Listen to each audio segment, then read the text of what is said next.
Dans le quartier de Harlem à New York, un groupe de migrants ouest-africains se réunit dans un restaurant pour déguster des plats africains traditionnels. Cette enclave, connue sous le nom de Little Sénégal ou Petit Sénégal, accueille chaleureusement ces nouveaux arrivants dont beaucoup ont affronté des voyages ardus et des gangs criminels pour en arriver là.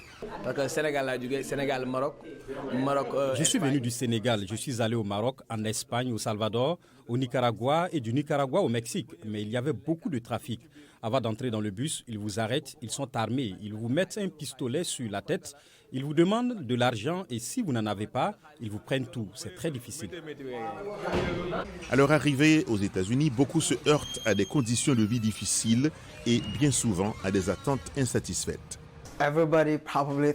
Tout le monde pense probablement, avant de venir en Amérique, que c'est l'endroit où il faut être. Ces migrants s'attendent à ce que l'Amérique améliore leur vie et la triste vérité est que lorsqu'ils arrivent, c'est une toute autre chose. Ces migrants sont soumis à une période d'attente de 180 jours avant d'être autorisés à travailler, ce qui est une source d'incertitude pour beaucoup d'entre eux.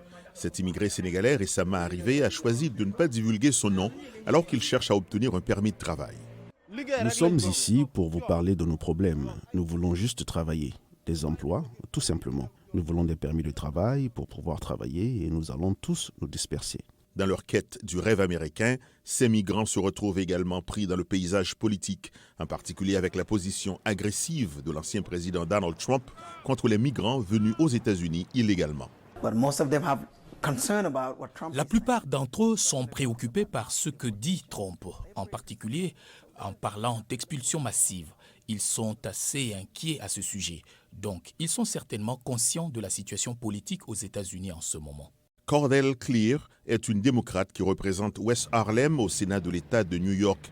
Elle estime que la question des migrants transcende les clivages politiques et que les autorités fédérales ont besoin d'accorder plus d'aide. Je pense que nous devons nous unir et faire en sorte que des États comme New York, qui a absorbé tant de choses, obtiennent des fonds du gouvernement fédéral.